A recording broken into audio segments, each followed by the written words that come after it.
Hey, what's up, everybody? Adobe Masters here, and today I'm going to be showing you how to create a mist effect in Adobe Premiere Pro. So we're going to be creating an effect that looks a lot like this right here, and you can see that we started with footage that looks like this. Pretty clear, a tiny bit of mist in the air, but what we're going to be doing is adding a bunch of mist so that we can create a misty environment. So let's get started on this. It's a pretty simple effect, which is a few layers to get it right. So first things first, we imported our regular footage. I went ahead and grabbed some from an Envato Elements, a great subscription-based service where you can get a near unlimited amount of stock footage for a monthly subscription. Check out the link in the description below. Once I have my footage imported, I'm then going to go and draw a rectangle, a white rectangle. I'm going to change this to fit at 10% and then make sure that the graphic layer covers everything. I can then click on this rectangle and then draw it so it actually fits to the edges. Doesn't need to be perfect in this particular case. So we're then going to go and we want to take the opacity. We want to make a circle around the center of our subject. Our subject stays nicely within this center. If your subject moves, you may have to do a bit of tracking on it to make sure that they're still clear. So you can do that by using the mask path, and there are other tutorials on how to do that. We want to then go down into our opacity mask path, make sure we're on the graphic layer, and then invert it. Feather this out a whole bunch. So we want a good feather right about there. And then we're going to take the opacity of this and make it really low. So something close to like 5%. Maybe even lower if you want 4%, 3%.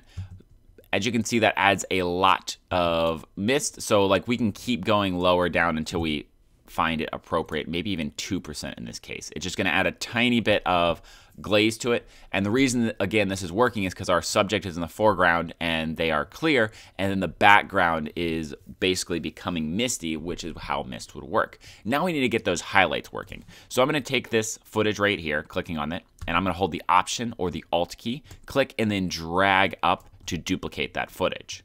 We're going to go into our effects, and we're going to look for an effect called Luma Key. We're going to take that and we're going to drag it onto this top footage. Luma Key does a good job of isolating the Luma values. What does that mean? Well, you can see basically we are taking only the Luma values here and we are able to apply an effect on them. This black is not in the video. Anything that's black is actually transparent, so it goes downwards. We want to take this and we want to bring the threshold down just a little bit, and then the cutoff up a little bit. This is going to basically crush together the colors, where we're going to allow a little bit more of that edge of the brightest and then completely remove any of the darks. We're then going to go and we're going to change this mode to lighten, and we're going to then work on the opacity in a second. We're going to look for Gaussian blur. That's going to be in Video Effects, Blur and Sharpen, Gaussian blur. We're going to drag that onto our footage right here, and we're going to blur this up a good amount. Now, it's kind of hard to see what we're doing, so we're going to now turn these bottom layers back on, and we can take a look at our effect. What we're doing is in the mist, lights will actually interact with the mist, and it'll create little halos. So we're recreating those sort of halos of light.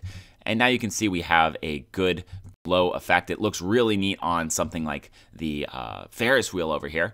Now, you'll notice that we're at 100% with this lighten. If we want to go a little bit brighter, we can't go above 100%. So what we can actually do is, if we want these blooms to be bigger, we can hold Alt and duplicate it one more time, and that will brighten it. If you wanted to go even brighter, you can duplicate it as many times as you want. You're going to start filling it in. You're going to lose the bloom effect.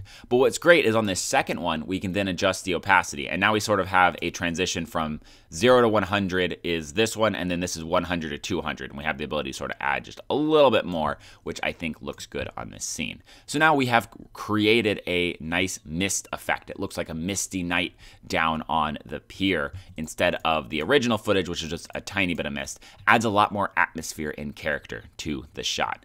That is it on this tutorial. Thanks everyone for joining me. If you have any questions or comments, throw them in the comment section below, or on our website at adobemasters.net. If you'd like to see more videos similar to this one, go hit that subscribe button. I make videos on all the Adobe products. And until next time, everyone, see ya.